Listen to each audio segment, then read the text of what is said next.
go visit these countries and you can get an idea of exactly how things work there, how everyone gets along. That's very much part of the identity. So it's almost like a difficult question to answer sometimes when someone's, what's your background? It's not like it's not a one-word answer, is it? So. And of course, Asian families, they have this thing of you have to respect your elders. Always, they push it on you, respect your elders, even if you don't like the person. Yeah. What can organisations, companies do to foster that inclusion? Hi everyone, and welcome to another edition of the NJC Podcast. My name is Kieran. I'm the People and Culture Director, and on this edition we're going to be talking about South Asian Heritage Month. Now, we're in the middle of July, right in the middle of celebrating South Asian Heritage Month for the first time in NJC, and the key theme for this particular celebration is unity in diversity. So, celebrating the breadth and richness of South Asian culture within the UK and the wider diaspora. And I'm really pleased to be joined by a new special guest, Archie Hariraman. Yep. Archie, how are you? Yeah, not too bad. Thank you for having me. I have been waiting for this moment. I've been watching you guys obviously set this up, look at all the different guests, and I was thinking when I was going to make my big break. But yeah, it's good to be here. Now's your moment of stardom. I know, I didn't even get my makeup done. Okay, well, South Asian Heritage Month. I say this for every podcast, but genuinely, I'm really excited about this one because it's the first time we are recognising South Asian heritage within NJC. And yeah, it's a absolute vast richness array of sort of topics we can go into. So I really want to open by getting your reflections on sort of what motivated you to come on the podcast, and tell us a little bit about yourself, your background, what you do in NJC, and we'll take it from there. Yeah, so just to begin, like I said, my name's Archie. I've joined NJC here in, I think, around 4 years ago. It was my first sort of introduction to the FM world. One thing I realised is very, very fast-paced, but time does fly. Not always having fun, but yeah, the stuff you learn in this industry is beneficial for the future. So yeah, came out of uni, started my first job after obviously graduating with business management. Yeah. Started my first job in a contact centre, started up from the bottom, went into management, leading different teams, customer experience. Then I felt I just needed a change. I wanted to get into a more corporate office, found NJC, or actually I think they found me, luckily. And from then on, yeah, been part of the business support team.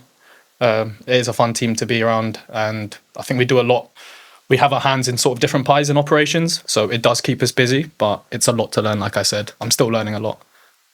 Yeah, every day's a school day, isn't it? School day, yeah. Always learning something always new learning, on the job. Yeah, if you're not learning, you're not moving. Exactly. Yeah. And talk us through your motivations for wanting to come on the podcast. Yeah, so obviously growing up, I have a Sri Lankan background. I'm Tamil. And I think growing up when you're in the first few years of your life, especially having parents who are from there, born there, only moved when they're around 24, 25, I think you still have those cultural values instilled in you, especially from a young age. They want you to do that. They want you to grow up similar to ways in which they did, but obviously with different opportunities being in London.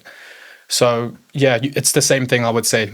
Very family orientated. We love our colours, we love our food, but we love that sense of community. Like, it doesn't matter if you're not family, going out on the street, seeing your neighbours saying, oh, do you want to come around to mine? We can have some tea. And I'm sure the word tea will be mentioned a lot in this podcast. Like, early memories of visiting Sri Lanka. I just remember getting up, going outside of the house. There's a guy on a bike and he's selling buns, fresh bakery. And it's not just us. The whole village will sort of come over, buy, have a conversation. I'll meet new people because obviously I'm visiting from London. So sort of along those ways, you come back to London, it's the same thing. You go to a local coffee shop, you see the local community there, start to figure out, oh, what are you up to today? How have you been? What's new in your life? Is everything okay? And it's sort of having those cultural differences, people say, like how we do things compared to Britain, where in actual fact there's a lot of similarities, which I'm sure we're going to discuss today. Yeah, and that's on that point. So the South Asian diaspora, the link to Britain goes back centuries. If we talk about, in particular, the Indian subcontinent. So South Asian Heritage Month celebrates 8 nations. I'll just get this in for context, so it's Afghanistan, Bangladesh, Bhutan, India, the Maldives, Nepal, Pakistan, and Sri Lanka.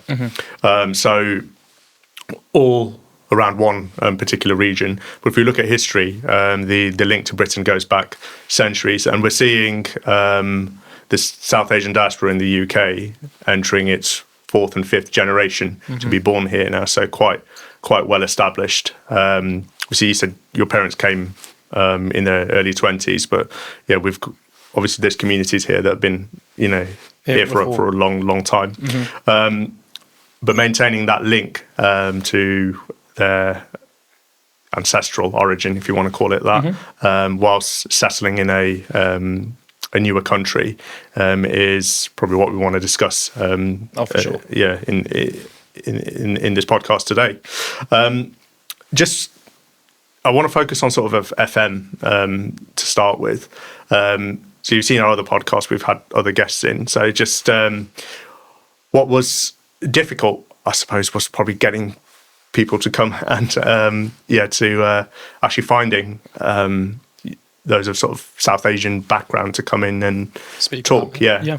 Do you think there's, having a look around in FM, there's not a lot of representation from the South Asian community there. Why do you think that is? I was having a thought about this earlier, and I was just thinking to myself, the way I grew up is like casual joke, but if you're not a doctor, if you're not an engineer, like what are you? That's the way it was done. You grew up in a Sri Lankan or South Asian household, and your studies are a huge factor of your life. It's like your parents want you to just study because they know, in the future you're going to have time to have fun, play games, learn about other things. So it's so focused on education that what they want is also about reputation. So when they've come from Sri Lanka to London to give their kids a better life. And the one thing my mum used to speak about when they were growing up is how their children are going to have their education. How is this going to happen? What can they learn? What can they become? Now, obviously, times have changed now. There's so many different avenues, different sort of jobs, roles that you can do that cater to different people. But again, it's like I said, growing up is, you have to do medicine, or you have to be a lawyer, you have to do engineer.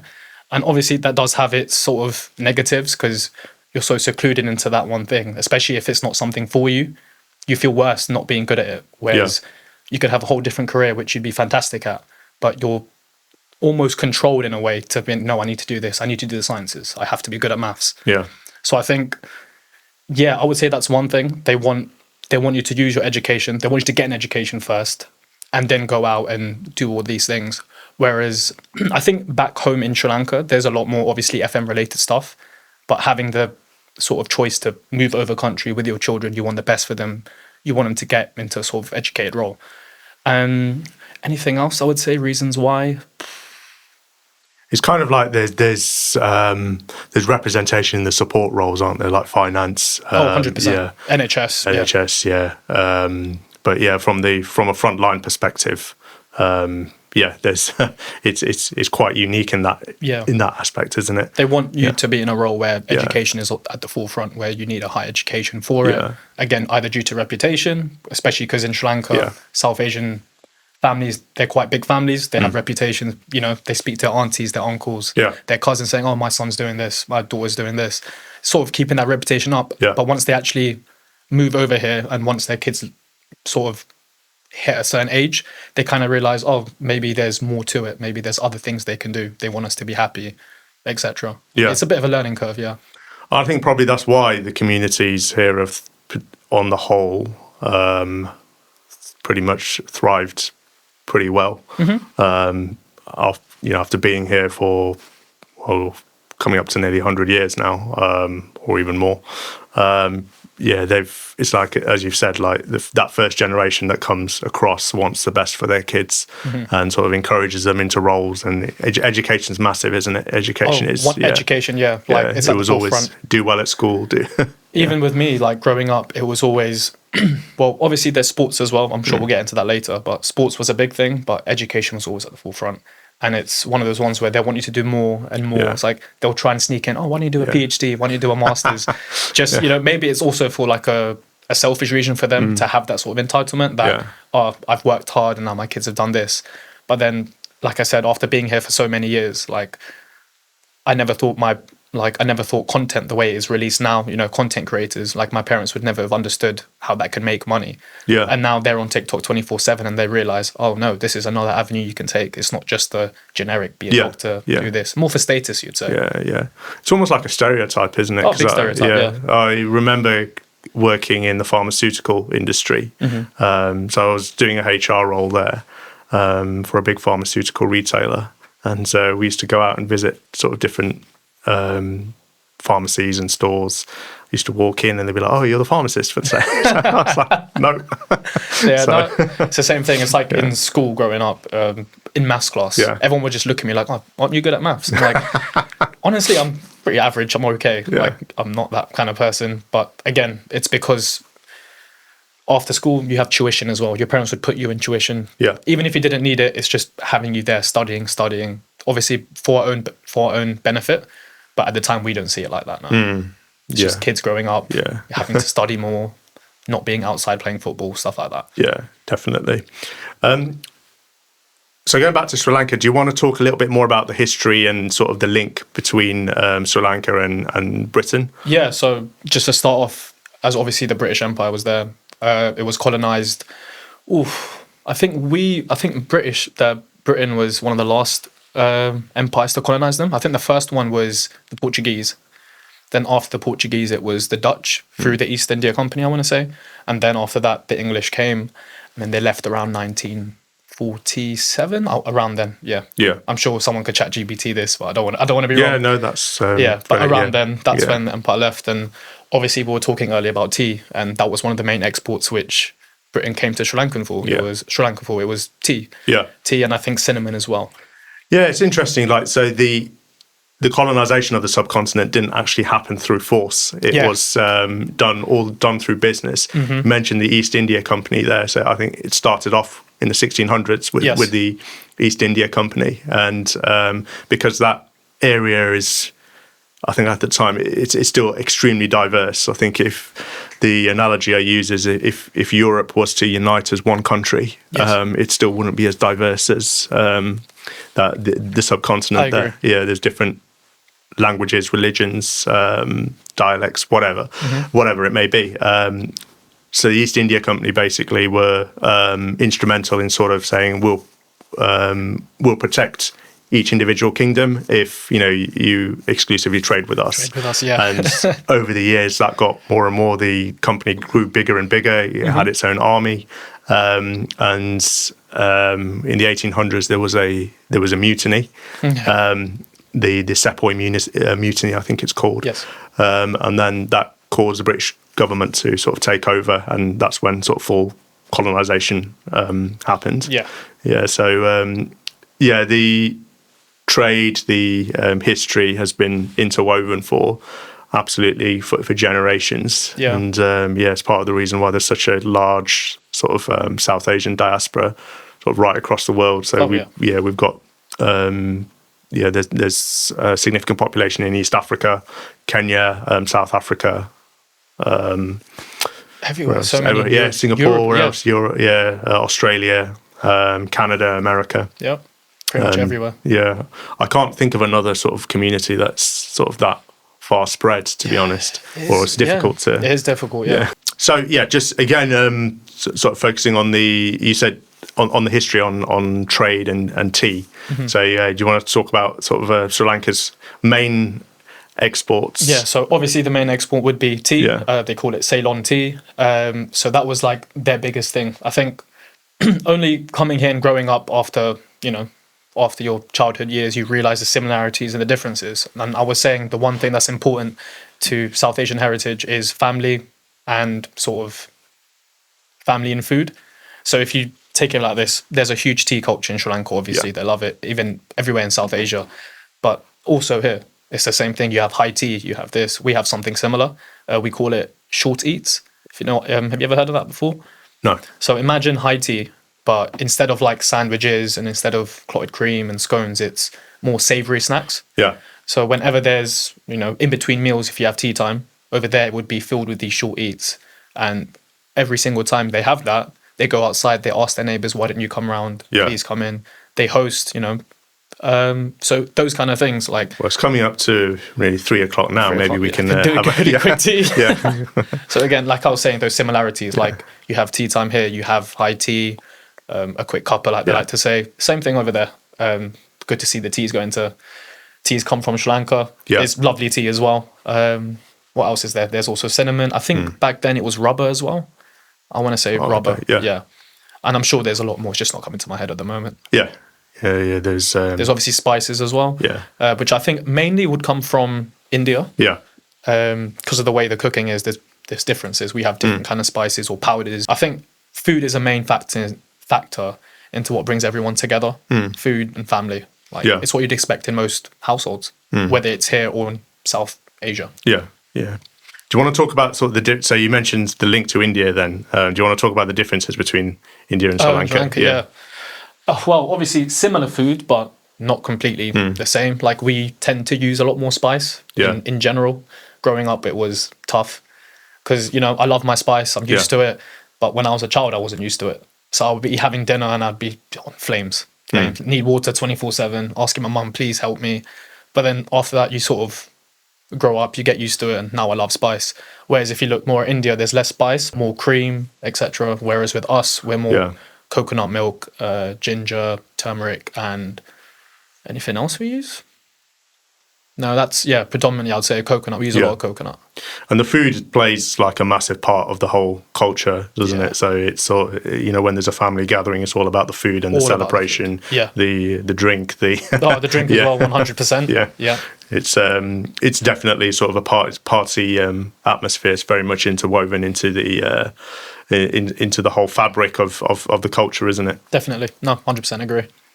The way Tamil weddings normally go. Yeah. Well, I went to one last year. Well, obviously I did, but I also went to an Indian one a few weeks before, and the ceremonies they're quite similar. They have obviously a few differences. Yeah. But the one thing I would say is Indian weddings are a lot more formal and strict. Like when the ceremony's happening, everyone's sat down, they're listening, try not to make noise, etc. Whereas a Tamil wedding, it's a lot more, how do you say, informal. Yeah. Like you'd have people walking around, going to get food, talking, chatting.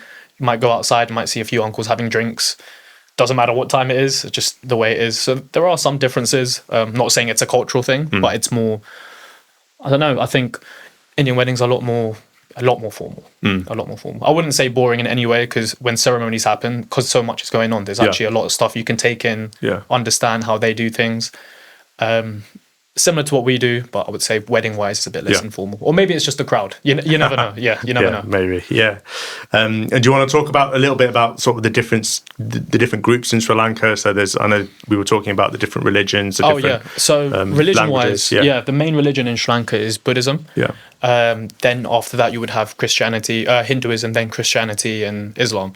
Now, there's two types of like people native to Sri Lanka, and that's the Sinhalese, which are the majority, and then you have the Tamils, which is myself. The Sinhalese, they've been a majority for a while. Obviously, there were wars happening in between the last few years, which is why I haven't been back as many times. Again, it stems from when the colonialism happened. I think the British Empire brought in a lot of Tamils from India for work. So obviously they added a lot of administrative processes. I think Sri Lanka was one of the countries to have free education as well. So I think they sort of noticed that, brought the Tamils in for work, and then obviously when they retired, if they ever come to London, they had all these gentlemen clubs like the East India Club, etc. So they'd come here and they would look after each other, obviously, because they were doing a lot of work and they were helping out a lot of people.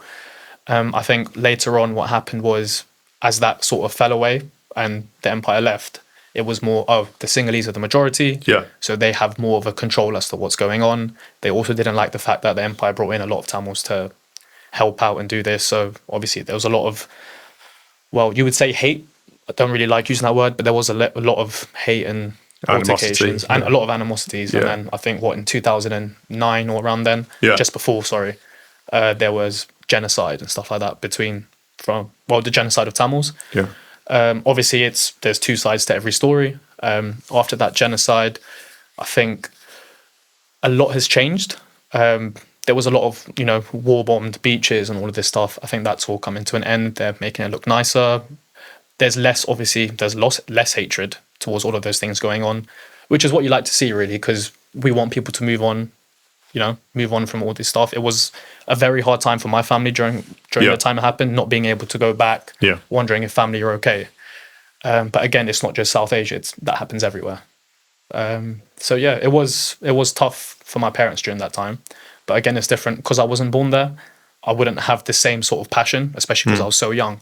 Growing up and understanding what exactly happened, what's gone on, you sort of tend to realize, I wish I knew a lot more back then, rather than just sit back and just listen to the news, take more of an education towards it. So yeah, a lot of stuff's happened. There are the Tamils, there's the Sinhalese, but again, religion-wise, it's quite multi-race, Yeah. That just shows like the people think, we say South Asia as just one geographical region. Yeah. But the actual nuances and differences, they're they're quite vast. They're quite clear. Yeah. 100%. It's like when I was young, everyone, if I would say I was from Sri Lanka, they'd be like, "Oh, isn't that India?" or stuff like that, and then you have to obviously tell them, and then Okay, and so you grew up in London. Yeah. And do you want to talk around do you want to talk a bit about your childhood and sort of the community you grew up in? Yeah. So I grew up in Wembley. It was a pretty normal, well, what you'd say is normal upbringing for a Tamil child. Yeah. You go to school, you come back, your mum cooks you food, you watch a bit of TV, you study, you do this, then you wake up, it's rinse and repeat. On weekends, you go to your cousin's house. Like, I have quite a big family. Like, my mum has 10 siblings. Like 10, and my dad has 4, but they're all living in Canada. Yeah. A lot of my mum's family are here, maybe around 7 of the siblings. So it would always be weekends, we're going to a cousin's house. There's always a party or a birthday or something going on when you have so many cousins. So that was it. We'll go to theirs. The kids would all chill in one room, misbehave, play games, probably just, FIFA or something. Yeah. Adults would be downstairs having their short eats, tea. Uncles would be in the other room drinking. And that was pretty much it. Like, always having family around, always having food around. Again, the community, like where I lived, there were a lot of Tamils around me. Like, the primary school I went to was mainly Tamils, Jamaicans, a few other South Asians. And that was about it. So it wasn't like I felt like a bit of an imposter or anything. I would go to school and I'd see my friends who are also Tamil and we'd talk about what we did. And their childhood was pretty much the same as well. Okay. Yeah, so growing up, especially in a young household, it's pretty normal. You don't think of it too much. Yeah. Then you reach the age of like 14, 15, where you realize, okay, I need to study harder because I'm getting to the age now. GCSEs are coming up. Those are big for parents, your GCSEs and then your A levels. So there are changes there. You sort of learn to, okay, I need to work hard with my tuition, but everything is just funded for my parents. So you don't want to say, oh, I need a break, I want to go do this, because they're doing so much for you. So you try and whittle down, do what you need to do, listen to them. And of course, Asian families, they have this thing where you have to respect your elders. Always, they push it on you, respect your elders. Even if you don't like the person, you always show them a little bit of respect, which I think is a good thing. I never really overstepped the mark like that with people. Always said, even if I don't like a person, I'll show them the respect I think they deserve. Nothing more, nothing less. You can never call them by their first name or anything like that. That's never. If I sacrilegious. If I ever called my older brother by his first name. Oh, your older brother, really? I have an older brother, and literally, like, what are you doing? Yeah. And he's pretty, like, down to earth as well. Yeah. It's just certain things growing up. Like, if I ever said his first name, he'd be like, what are you doing? Oh, wow. That's not how it works. Yeah. If you say hi to an uncle, auntie, you have to finish with uncle or auntie or whatever. So, yeah, a few things here and there about growing up. But yeah, as you can probably imagine, just having, Sri Lankan parents who spend their whole life there, coming here, there's a lot of traditional sort of differences, to the way life is here and to the way life is there. Like, I was speaking to my friends about this, and obviously trying to find a partner, thinking about getting married and stuff. We were saying back home, it's all about families stay together. Yeah. If you get introduced to someone, they're part of the family, they stay with you all the time. They become best friends with your mother and their mother-in-law. They cook together, they do this, they do that. Whereas nowadays, it's, especially growing up in London, if you're trying to speak to a girl or a boy and they say, oh, I've lived with my parents for 30 years. Yeah. It's like, oh, mummy's boy or this or that. They want you to have the independence to go out. And I was speaking to my parents, I said, look, I know your idea is to have everyone under one household or get another one and have everyone there, but people see it differently here. It's not Sri Lanka, it's England. People want to see independence. They don't want to see you just being with your family all the time. Yeah. Yeah. So I think, having that conversation with mum was kind of tough because, mums just want their boys all the time, right? Yeah. So, having to say, oh no, I need to do this, I need to leave. But you also feel bad because you've been with them for so long. You want to leave, but at the same time, it's, I feel bad. I feel really bad. Parents have done a lot for me. It's like that trap. But again, you have to just sort of, move on with it. Bite the bullet, yeah. Yeah, you have to bite the bullet because, you can't move to a country and still only live by the means of the previous country you're in. You have to adapt. Yeah. Yeah. Oh, definitely. And what about sort of moving into, moving out of like school, college, university, and then going into the world of work? What was that like, and sort of the any particular challenges there? I would say university wasn't too much of a problem, just because once you go to university, you meet people from everywhere. So I met a lot of Tamils from different areas. Like I met Tamils from Paris, Tamils from Germany, South London, East London, West. So uni wasn't too bad. It was, very multicultural, felt comfortable all the time. Obviously getting into the workplace, it's not as bad, but there are a few things which growing up where they would tell you, oh, do this, do that, try not to do this, just because of the nature of how life is here, how certain companies, certain owners behave. Like you've got to realize coming from another country into the UK, even though everyone obviously knows to respect everyone and stuff, they don't have the knowledge of how you grew up, what this culture does. They may hear something and go with that, whereas the one thing I always say is go experience it, go find out for yourself. You don't want to live a life of ignorance, right? Go find out. Like I had a workmate who she was just joking around. Wasn't here, by the way, but she was joking around, and she must have said I look like someone from EastEnders. Now, I'm not going to say it because this will get clipped, and I know I won't hear the end say of it. Go on. No, I'm not going to do that. but at the same time, I just told her, I said, it's funny, but you got to realize I'm like young. There might be other people who might find it offensive. And then she said, okay, but I hope you realize it's not because I'm trying to be offensive. It's generally a bit of ignorance because I haven't grown up around a lot of South Asians and stuff like that. I said, that's fair enough. And it kind of enlightened me to think, oh, maybe not everyone's just racist. Maybe it's just a knowledge gap. You don't learn about these things. The same way my parents didn't learn a lot about British culture when they were there, because it's different. So I would say that knowledge gap is quite key. What else was I told? Like, obviously I shortened my name. Like I say Archie Harry instead of my full name. I was always told by someone before, like, it makes life easy in the workplace. Never understood why. I guess it is easier just to say the name, like Archie. It just rolls off the tongue. But what is your full name? Archinen Hariraman. Archinen. Yeah, Archinen. Yeah. But I've been going by Archie. That rolls off the tongue. Yeah, just about. That was given to me by someone in year 3. Just called me Archie. I was like, okay, I'll run with that. Not a problem. Yeah. I would say it also depends on the sort of line of work you're in. Yeah. Because the people who told me, do this, you shouldn't do this when you're started working. Yeah. They worked in different fields, whereas the field I work in, I wouldn't say there's any problems I've actually faced, especially in this company. There's nothing at all. Yeah. So I'm not gonna act like I've felt this all my life, but I am aware that this does happen, and there's ways to go about it. Yeah. Yeah, I mean, it's interesting, isn't it? Because just listening to you, what sort of strikes me is sort of the differences. And so my upbringing was, one side of the family was born here, established here, and everything. So very much British. Other side was East African, Asian. Yeah. So Kenya. Some of the stories of sort of my East African sort of family. So, for example, my mum, she grew up in Kenya. Was under British occupation at the time, and as things were liberalising, they were integrating the schools, and she was the only sort of non-European in her school. Oh wow! Kenya. Yeah. If you can believe such a thing. Damn. Yeah. Okay. And she had a gift for, I think it's where I sort of get my love for the spoken word, to be honest. She had a gift for languages and literature. And she still speaks about this today. Basically, she won first prize in an English literature contest, and got the prize got revoked, saying that you couldn't have written it because you're not.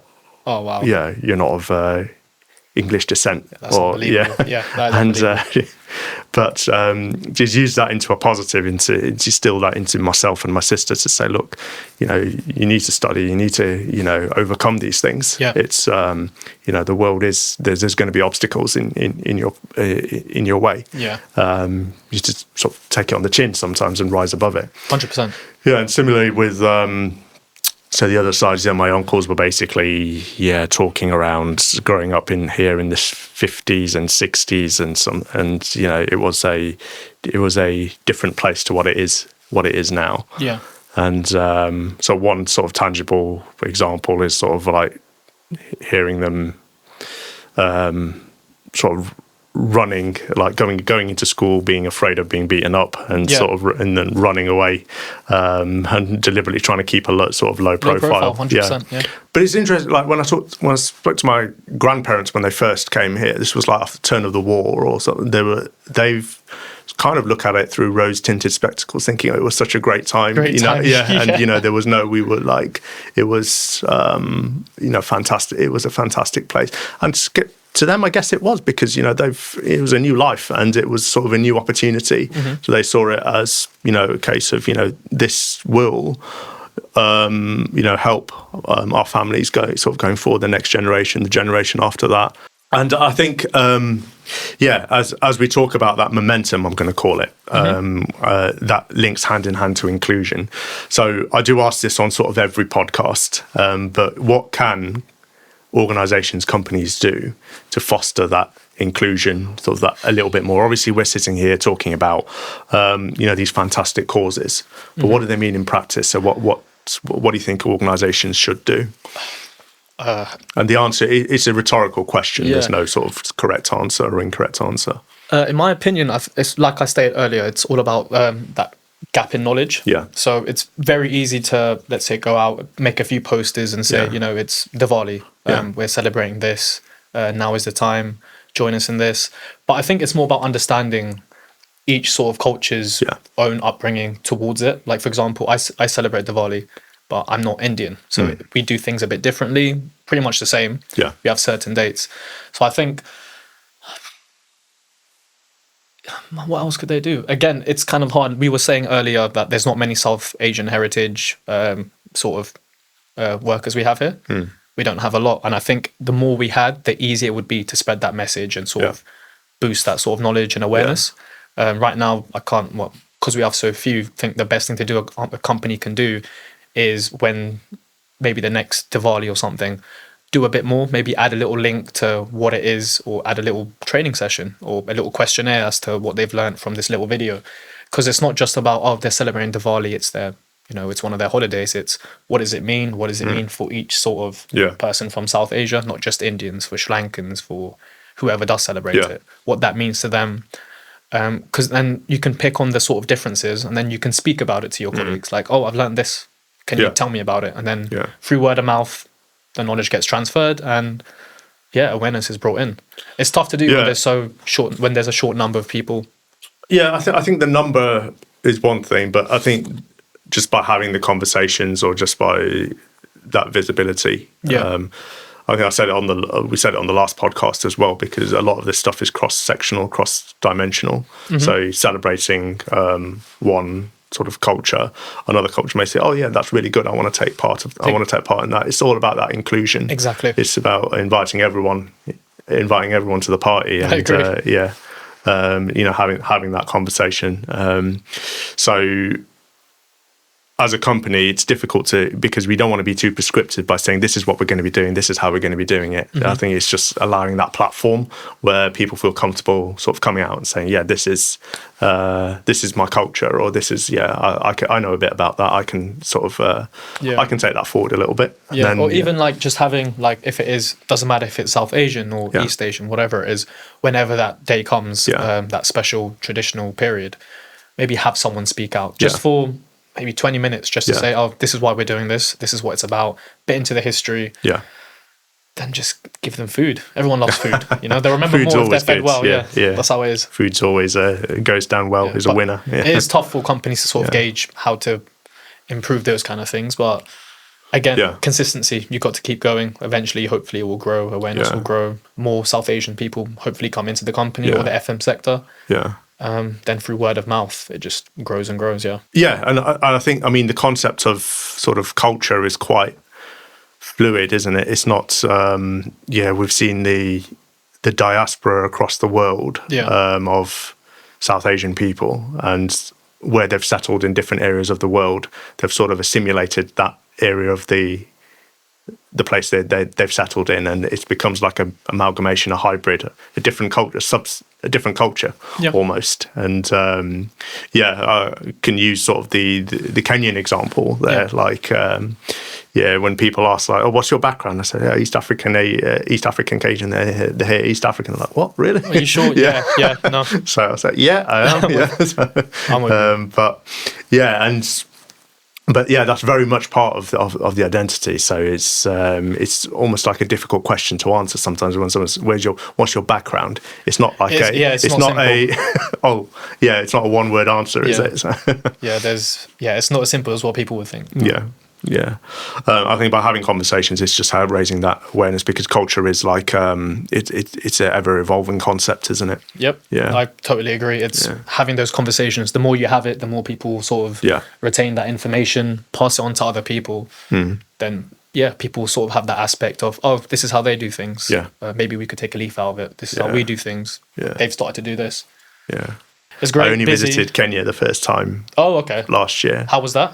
Yeah, really good. Did you do the whole safari, or we did like a sort of touristy safari? Yeah, nice. But I do definitely want to go back more. Yeah, so I visited some family there that I've not visited before. So that would be good. Yeah. I haven't been back to Sri Lanka since I was 12.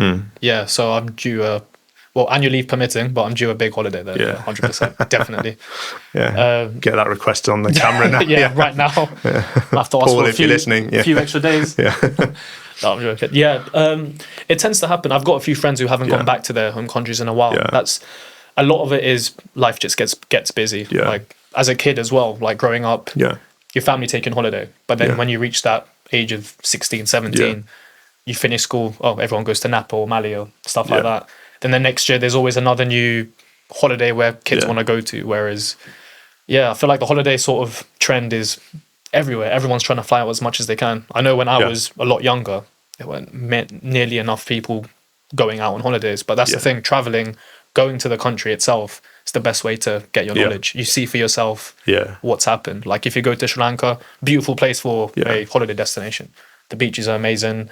It's quite a popular holiday destination. Very popular, isn't it? It's very I think the word's biodiverse. Yeah. So they've got like leopards, they've got whales, they've got coral reefs, they've got a lot of stuff going on. The beaches are beautiful. Yeah. But if you do a full tour of Sri Lanka, then you get to see the sort of historical side, what's happened, how they've changed as to what they used to do before.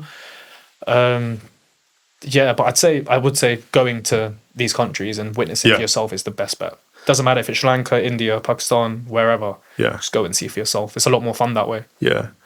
What would you recommend a place in Sri Lanka if anyone's watching and like looking for the next holiday destination? Sigiriya Rock. I think it's called Lions Rock. Sigiriya Rock. That is just a beautiful place. All you want to do is climb it, get on the top, and take pictures. It's that good. Like if you just look at how it is, it's beautiful. There's beaches in Trinco, they call it. Lovely beaches, so beautiful. I reckon probably top 3 in the world. Yeah. Obviously, there's like Thailand and stuff like that, but very, very good beaches. I think Fort Gale. There is where you would see a lot of the colonialism from the buildings are a lot more European. They're a lot more British, Dutch.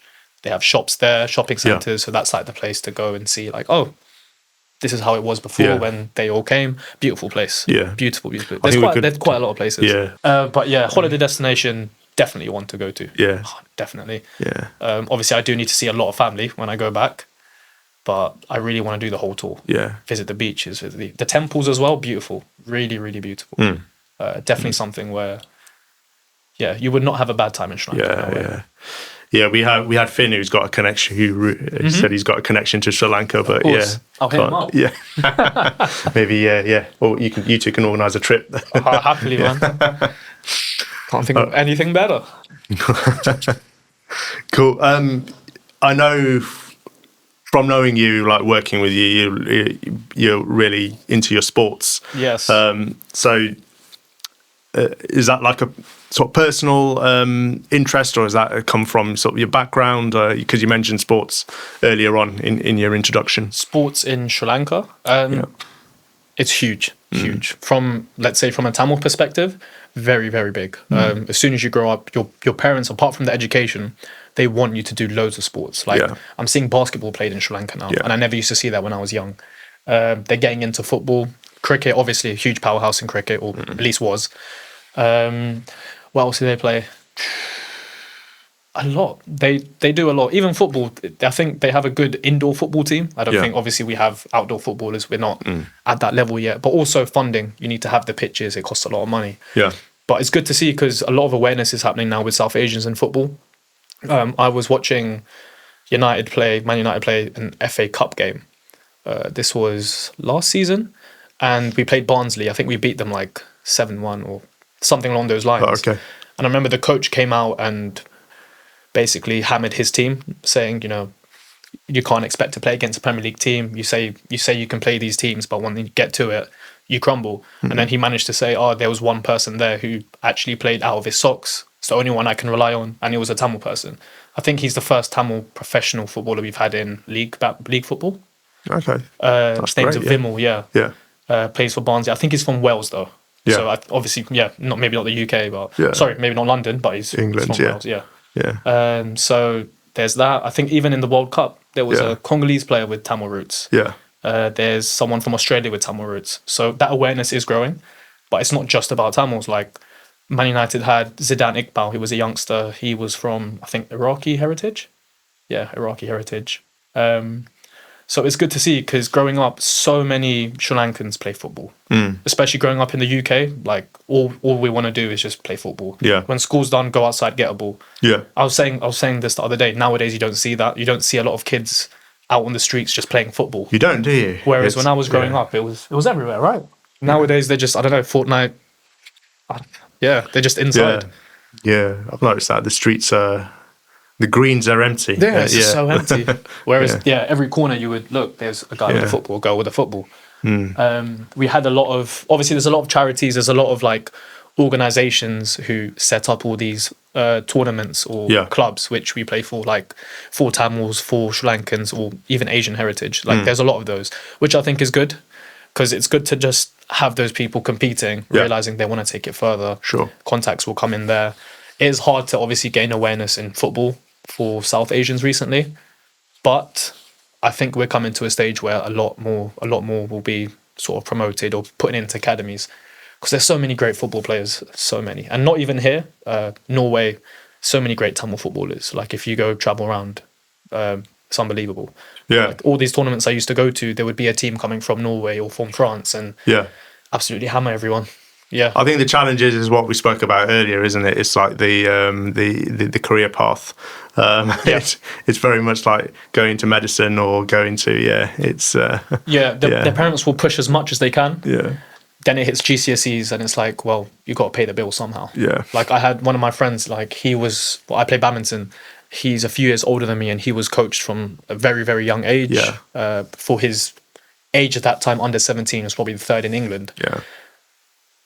As soon as it hit 16 GCSEs, he stopped playing, because end of the day, it does mean a lot. Badminton doesn't pay nearly as much as football. Yeah. So you have to sort of make that decision. I need to get my studies in check. You can always play afterwards and train, but there's a couple of years you have to put towards your education. So you do get that. A lot of people drop off when it comes to GCSEs and uni. Then straight after A-levels, you go into after GCSEs, then straight after A-levels, you go into university, where you won't have as much time playing those sports, because you're having fun. Yeah, living your best life, having that independence. Yeah.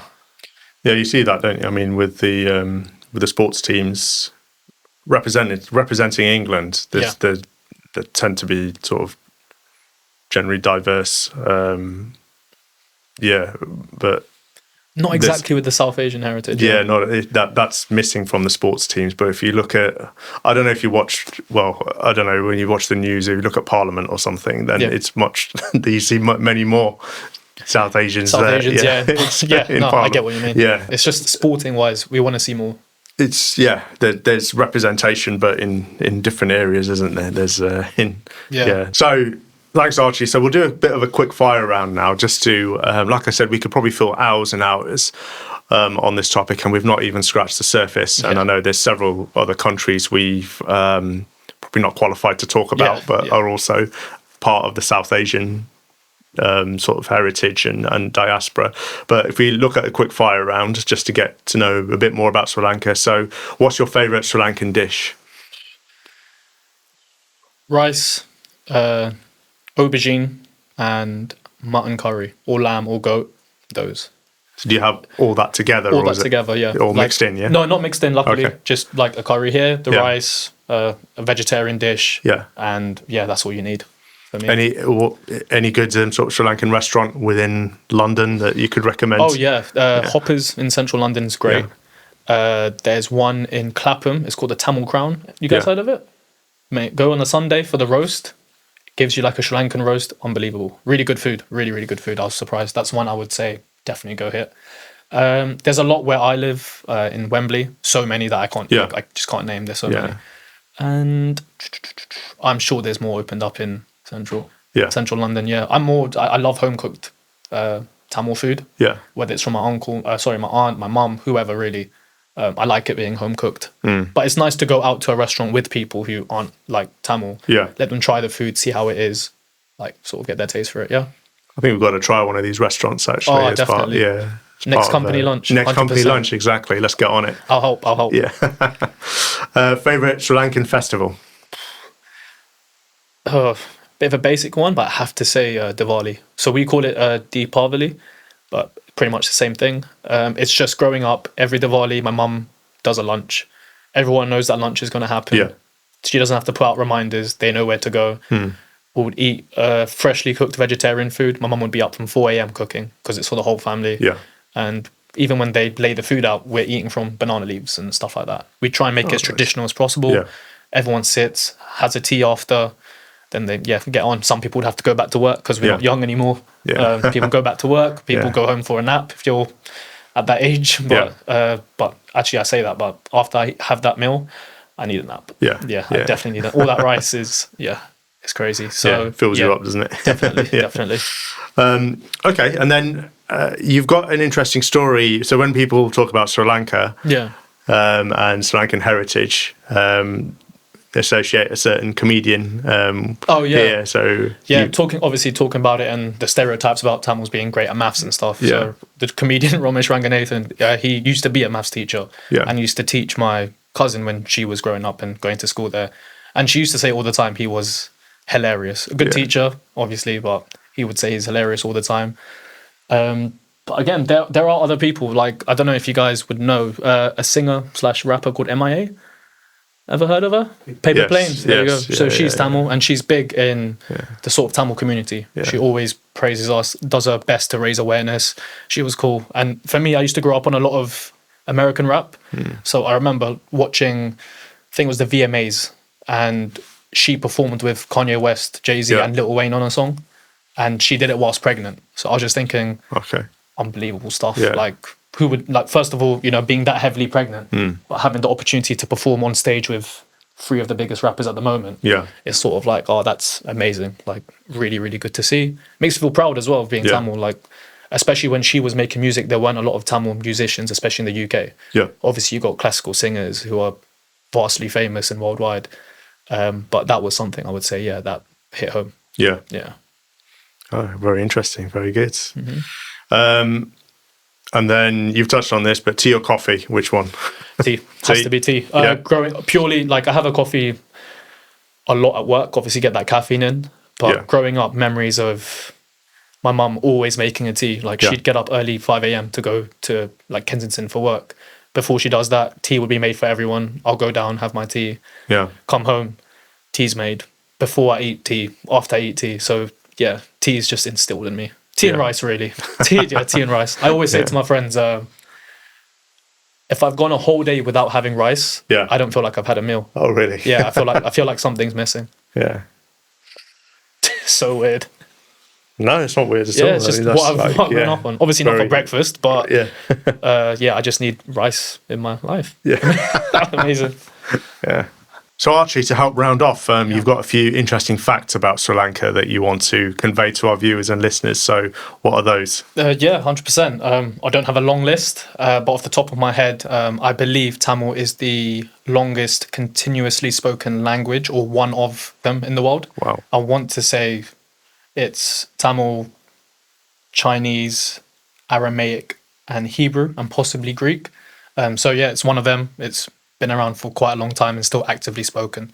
There's obviously a lot of other languages which are dead, but this one's still active. Yeah. So there's that. I want to say Sri Lanka had the first ever female prime minister in the 60s. Wow. If not, probably the first in Asia. Yeah. That's one.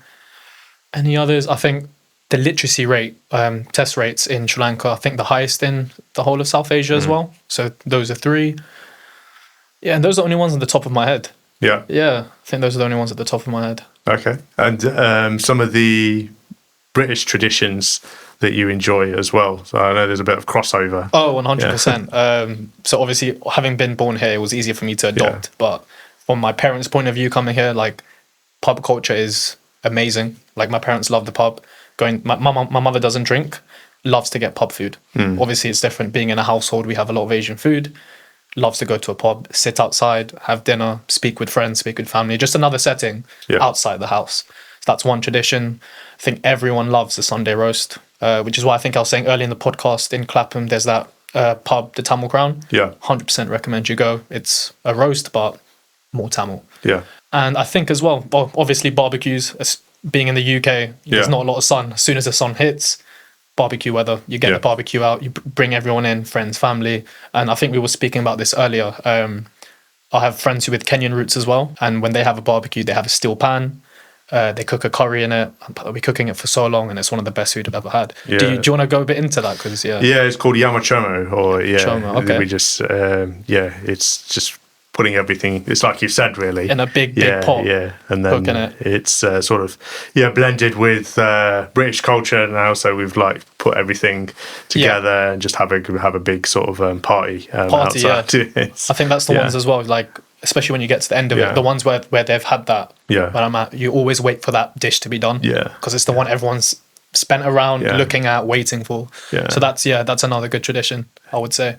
Which just blends into the point of London being so multi-diverse. Like, especially.